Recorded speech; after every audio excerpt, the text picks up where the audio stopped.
Hanya dua pemain Man United yang layak bertahan musim depan, David De Gea dan Bruno Fernandes. Di What with West kali ini kita sedikit muter-muter dari tempat satu ke tempat lain, tapi topiknya emang ada apa sih dengan Harry Maguire dan Man United. Pasang Harry Maguire kalah, muncul kejadian-kejadian yang aneh-aneh, muncullah meme-meme yang menghina dan tanda kutip kebesaran Man United. Nggak pakai Harry Maguire, kalah juga. Sekarang yang diserang adalah Ralf Rangnick. Ada apa sih dengan Man United? Dan kalau saya sebagai pelatih Man United ketika itu dalam pertandingan terakhir sudah lama Harry Maguire saya cadangkan, ya kan, dengan kondisi dia diserang terus, kepercayaan diri bisa turun. Kalau kepercayaan diri bisa turun sebagai kapten, itu berdampak lagi kepada performa di lapangan dan berdampak pada kepercayaan teman-temannya. Bukankah itu merugikan tim sendiri? Harusnya sudah dari kemarin-kemarin di bangku cadangkan dalam tujuan itu memberikan waktu istirahat, memberikan pemulihan kepercayaan diri, menjauhkan Harry Maguire dari sorotan media.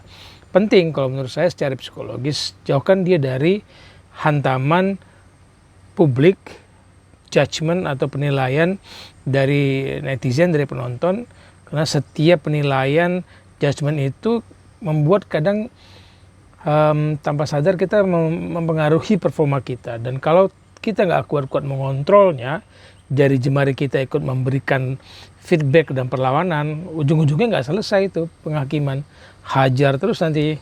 Dan ini yang menurut saya kenapa sih Harry Maguire nggak dari kemarin-kemarin saja diistirahatkan dan diberikan komposisi baru, dicarikan strategi baru di dalam permainan pertahanan Man United, dan kemudian kita tidak melihat hasil yang seperti ini ketika kalah telak dari Arsenal dengan komposisi pertahanan yang menurut saya jauh lah dari yang diharapkan. Entah kalau ada Harry Maguire di situ MU bisa seri atau bisa menang, tapi nggak ada Harry Maguire kelihatan lagi. Nah, jadi apakah ini salah Harry Maguire dengan performa terakhir Man United, atau emang salah Man United? Salah strategi, salah pelatih, atau salah membeli pemain dari tahun-tahun sebelumnya sehingga Rangnick kesulitan. Jadi ibaratnya kalau dia punya bumbu gado-gado yang top, kacang mede yang enak, pedasnya pas gitu, tapi kalau sayurnya udah layu, nggak seger atau bahkan berulat, kalau kata orang-orang ada yang jadi toksik di Man United, ya gado-gadonya apa ya enak, bahkan jangan-jangan nggak mau dimakan. Ini sebuah catatan dari pertandingan MU belakangan ini, bukan lagi soal satu atau dua pemain yang berpenampilan buruk dan mempengaruhi hasil tim, tapi mungkin secara strategi overall ada yang masalah dengan MU. Kita bahas selanjutnya. Nah teman-teman, pindah tempat. Kalau tadi di siang hari di luar, sekarang dalam kamar, dalam rumah ini, kita lanjut diskusi soal Man United.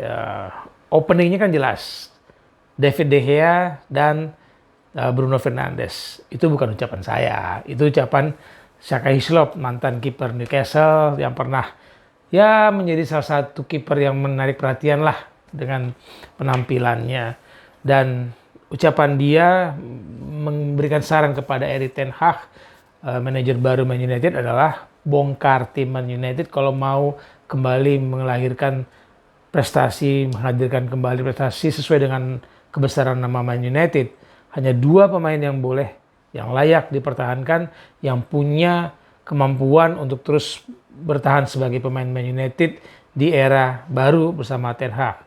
Kiper mereka David De Gea yang mungkin banyak orang mengatakan layak dapat peran kapten, kalau tidak pemain senior lainnya. Waktu itu ada yang mengatakan Ronaldo lah, Bruno lah, bukan Harry Maguire. Tapi kalau semua pemain itu oleh Shaka Hislop dibuang dan tinggal David De Gea dan Bruno, David De Gea lebih pantas jadi kapten dibandingkan Bruno. Nah, pemain kedua yang pantas dipertahankan adalah Bruno. Kalian setuju nggak dengan pendapat Shaka Hislop? Bukan mantan pemain yang sering berkomentar sih, kalau kita lihat ucapan-ucapannya jarang muncul di media-media besar Inggris, tapi ya kali ini dia mencari perhatian bahwa kalau Erik ten Hag diberi kepercayaan besar membangun kembali kejayaan Man United. 2 pemain itu saja yang layak dipertahankan. Selebihnya out, bersih-bersih, cuci gudang. Cuci gudang berarti kan money, uang harus banyak beli pemain. Dan kalau Man United tidak main di Liga Champions, pemain mana yang mau datang? Pemain besar mana ya? Kita ngomong pemain besar karena ini klub besar. Pemain besar mana yang mau datang tidak bermain di Liga Champions? Dan seberapa banyak uang Man United untuk membeli pemain-pemain lagi kalau mengikuti Saka Islop, banyak pemain dilepas dan dijual untuk mengembalikan Man United sebagai tim besar. Silakan berpendapat, siapa saja pemain yang bukan untuk dijual, siapa pemain yang pantas dipertahankan. Karena kalau kita nanya siapa pemain yang pantas dilepas, mungkin banyak banget. Siapa pemain Man United yang pantas dipertahankan oleh Erik ten Hag untuk mengembalikan kejayaan Setan Merah di panggung Premier League maupun di Eropa. Gue tunggu pendapat kalian.